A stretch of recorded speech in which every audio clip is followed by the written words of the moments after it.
You're listening to Rock Made of Metal with myself, Ian Burley. Right now, I am no longer in the studio. Once again, I'm in a random place at a random location, which is more likely the place that these guys are performing at. It is Graveyard. How are you doing, guys? I'm doing just fine. Looking forward to the gig. Yeah, good. Nice to be here. Right, awesome. So, you're on this gig as well too? You any other gigs as well too? You're on a tour right now? Yeah, I think we got like 5 or 6 gigs around the UK. We played in Wales and Bristol. Then we had a day off in London where we did some radio thing. And then it's Manchester show in London and Bristol, I think. No, Brighton, sorry. Yeah. And then it's more European shows, so...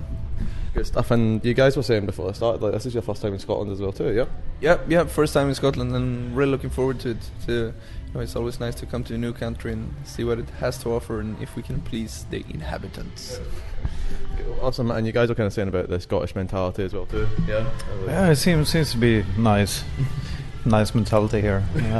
Judging from what you've seen from books, movies and newspapers and general information that comes your way, it seems like the Scottish mentality is I don't know how to say it without sounding cheesy, but like a rebel mentality, like won't take any shit from anyone and won't let anyone sit on you, and kind of punk Motorhead style. I don't know. I like that.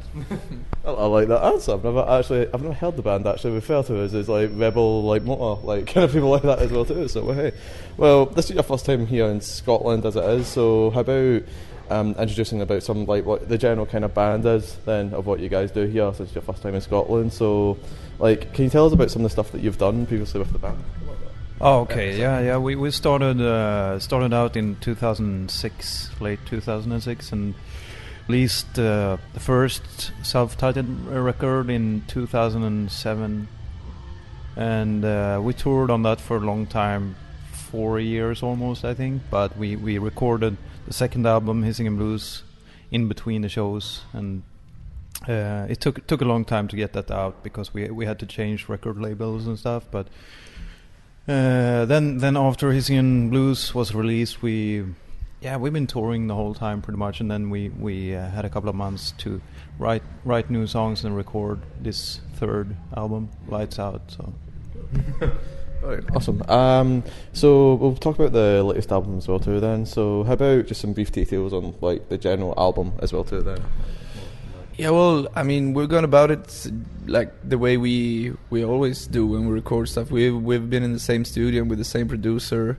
Hopefully we've evolved as songwriters and musicians. I don't know, it's always hard to talk about your own music, but I think maybe the latest album is a bit more somber and dark and... hate the word mature, but mature in a good way, in the way that it's thought through, and I don't know, it's a bit more serious maybe, I don't know. Yeah, maybe he's still angry as a teenager, but a little, maybe the vibe of it. I hope you can find some Scottish mentality in there, like the fuck you attitude, and you won't sit on me. I like this already. The album's dedicated to Scotland almost a wee bit then. Okay, cool. Well, one of the other things I noticed is that the same kind of recording studios and whatnot, the same kind of thing.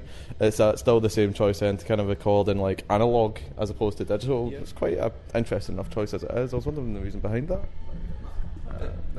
We often, sorry to steal the word, but we often get that question, and I mean, recording analog is just one technique among many techniques. Just nowadays digital is more common, but I don't know. I doubt that if someone would choose to build a brick house in Scotland, they wouldn't call it vintage just because it's a really old technique. I mean, it's still a working technique to build a house, and recording analog is one technique to record music, and it's the way that we like because it it gives it a certain sound. Awesome. And sorry, did you want to say anything? Oh no, I agree. Okay, cool. No, move on. Well, I'll ask, what's the sound then that you wanted to get from analog then? Well, it has more warmth and organic feel to it, and it also it has an impact on the way you record. Like with digital, you can just cut and paste, but I mean, of course, you can cut in and cut out when you record on tape, but it at least forces you to do long takes, where I think it makes the music more living, and I don't know what other words to use, but changes the way you play. Rather, if you just cut and paste, can be good for some types of music, but not for us. I think it does something with the music just beside the sound. That's a really good thing too. So it's like it's kind of the harsher kind of sound. It's more like that kind of thing then?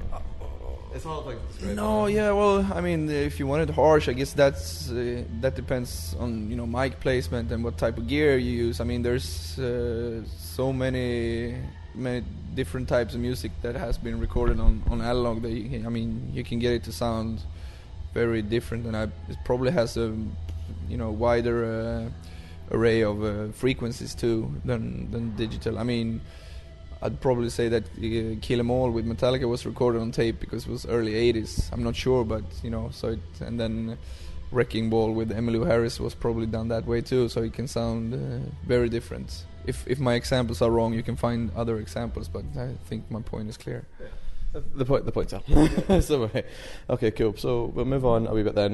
Talking about if the album's more mature, then that kind of sense. I was kind of hoping to talk about the themes that you talk in the album as well too. Something you said, especially about like it's less like still the teenage angst is still there a wee bit, but maturity means like more mature kind of content of which you're kind of singing about and whatnot. So what kind of stuff? Maybe how we built the songs up on this last record is kind of it feels like we get better at that. Hopefully, people agree, but we try to broaden our songwriting so you can hear more different kind of music in there maybe in the songs, and that's the only thing we really think of when we make songs is to make as good songs as we can and not just have long parts of jamming, because we it's easy to end up with a long 10-minute jam instead, and so we try to get it more structured.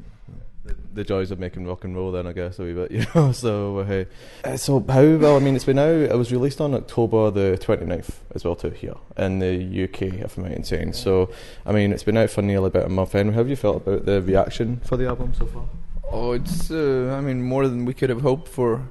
I have this theory that if people like one album a lot, then they will shovel shit on the next one because because it's more interesting to read about stuff that goes up and then down and then up and then down, rather than hey, they put out 2 good albums in a row. So I was surprised, but also very grateful that people like this album and seem to like it a lot. So nothing to complain about there.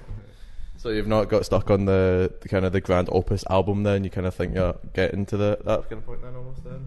I mean, we'll probably continue to work the way we've done, and let's hope that people will like the 3rd album too. I don't know. But it probably won't be recorded as fast as this record. Well, I don't know. Maybe experiment a bit and take our time and see what happens. Like the album itself, like did the writing for it kind of come from on the road then, like while you're about now? No, we just we took a couple of months off to write everything before we went into the studio. So, but since we've been touring a lot, we had to set September off in 2011, I think, and then we took March off too, I think. February maybe, yeah. We had to have some time because it's really, really hard to write songs when you sit crammed up in a van all the time. So yeah, you gotta get the right mode to write new songs, I guess. Yeah. Well, you say like van, it's quite a large van you've got outside. I was a bit jealous of that. This is actually the first time we're on tour with a nightliner, a proper bus they can sleep in. So we're like kids in a candy store. It's it's amazing too, and I mean, I guess there's maybe certain advantages with going in a van too, but nowadays I can get 10 hours of sleep instead of 4 hours of sleep, and waking up hungover and then having to sit in the van for 6 hours and shake around and freeze, and then getting into the venue a bit late and stress through soundtrack. Now you can, I mean, we took our time today and walked around a bit in Glasgow and went to see some record stores and stuff. So yeah, I'm very pleased with that it's going good for us. Yeah. I know, and also what you were saying about like kind of the advantages and disadvantages. I think no bed. It kind of sums it up quite. No, you need the bed. Take the bed. Alright, cool. Well, kind of one thing I want to ask you. Something about in Scotland as well too. You guys apparently have your own beer. if I'm right in saying. I've heard vodka bands drinking a lot of beer, but never any that make their own beer. Can somebody describe this for me, please? I think it was either it was our record label or the brewery that they were talking about it before we heard anything about it. So they gave us a proposal about it, making our own beer, and we thought, since we drink beer, it sounded pretty good, even though we didn't were in the process more than we tasted the beer and we got it the right taste. So we didn't brew it ourselves, but it seemed to be a pretty nice thing to do. It's still your beer, basically. So yeah. And I mean, I guess it's from the record labels. This was our Swedish record label. I guess it's a response from them, trying to cope with the record sales going down, so they're trying to find new ways of making money on music. I don't know if it's the thing in the perfect world we'll still be selling records instead, but I mean, if it's a way to help you pay your rent, then it's fine. But I wouldn't expect any gala dresses or graveyard underwear or just going off into insane marketing or whatever. Is it bad to say that I've seen a band do that actually as well? Yeah. It can be fun with underwear. I just meant that we're not going to be you want to try to keep the focus on the music and not on being a product line. Yeah. Well, I tell you what, I could go into a long discussion about the whole, about music sales and whatnot, but this is going to take a lot longer than 15 minutes anyway.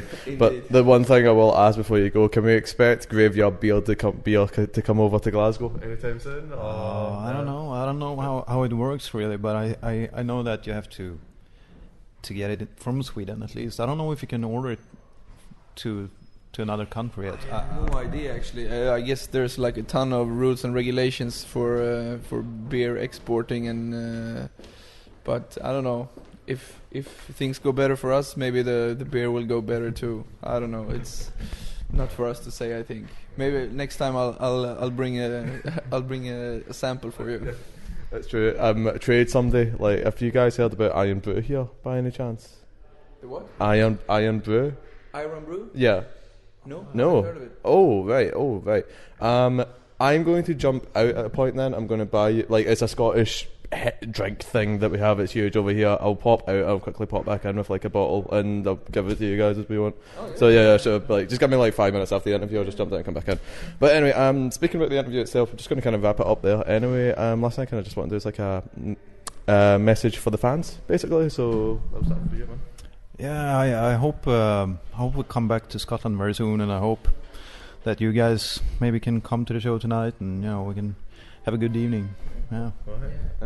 Yeah, let's hope that the people who show up for the shows or for the show is they're very pleased and tell their friends to come with them next time. Because I certainly hope there will be a next time. There definitely will be the next time. Anyway, thank you guys for your time.